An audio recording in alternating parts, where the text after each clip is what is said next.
With dry fasting becoming a popular new way of doing fasting compared to the standard way of fasting, such as like water fasting or intermittent fasting, we do need to look at the different methods when it comes to dry fasting.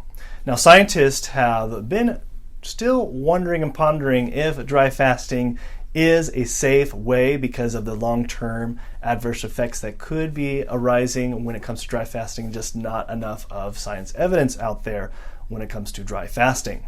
Furthermore, the body is made up of 55 to 75% of water depending on the age of the body, but when it comes to dry fasting, it's important to look at the different types and methods of dry fasting. And so that's what we're going to talk about here in this video coming up.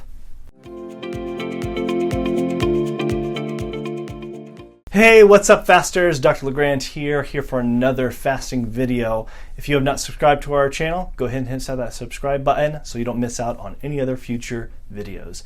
So let's go ahead and dive into the video today, and we're going to talk about the difference between intermittent dry fasting versus prolonged dry fasting. So first off, what is intermittent dry fasting? Well, it's very similar to what intermittent fasting with water is, which basically is restricting a time frame of not eating food.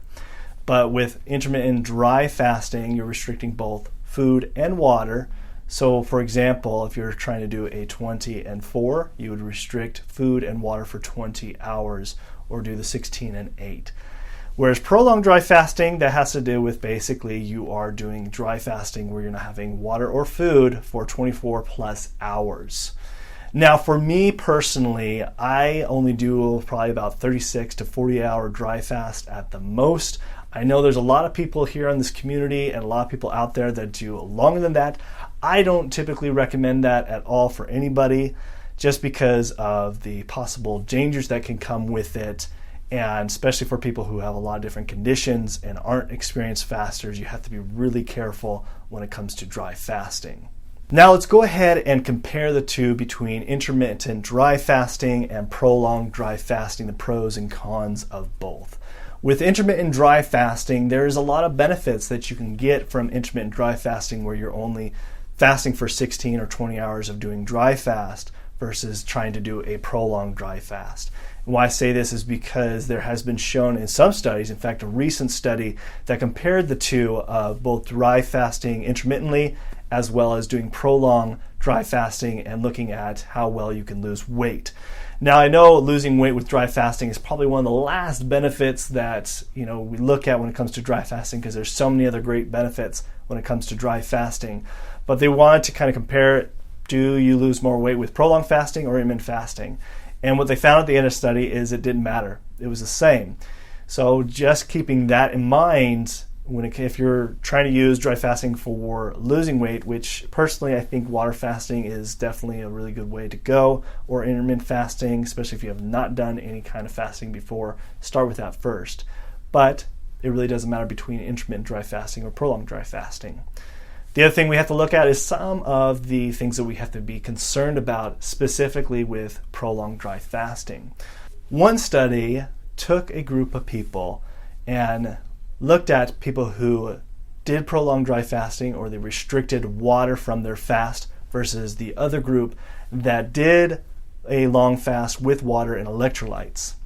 And what they found at the end of the study is that there was increased levels of cholesterol and low density lipoprotein, which is the bad cholesterol, and that is an issue in the long run for our health.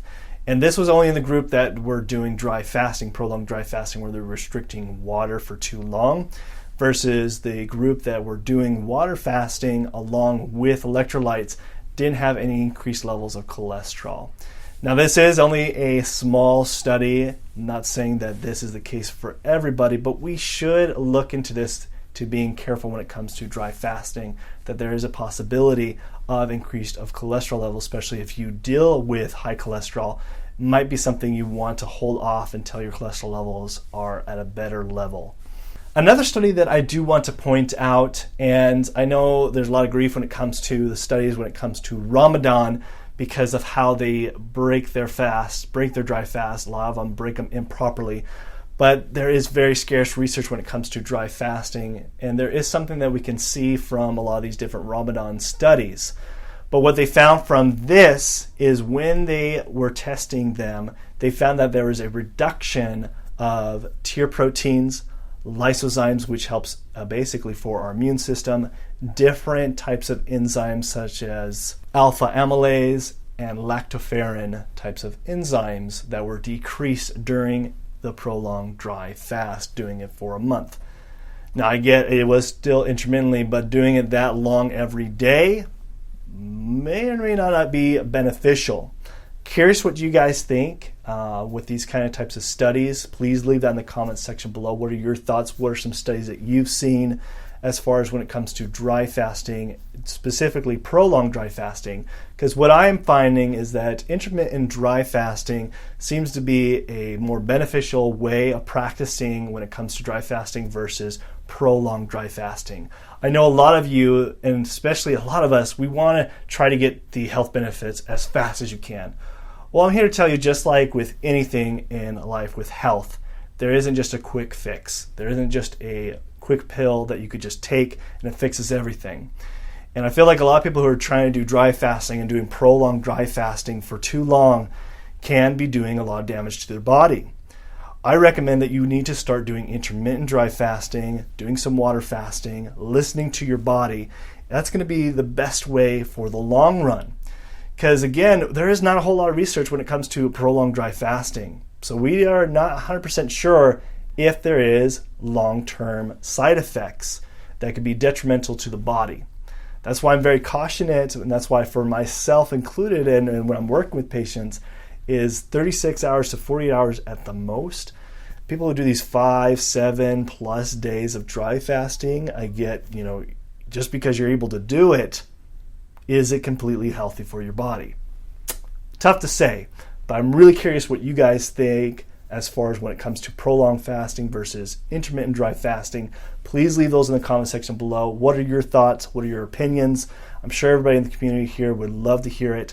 And until next time, if you guys liked this video, go ahead and give us a big thumbs up, share with your family and friends, and as always, go ahead and check out our other dry fasting videos that we do have here, and then click that subscribe button if you have not subscribed to our channel. And until next time, this is Dr. LeGrand signing out. Thanks. Bye.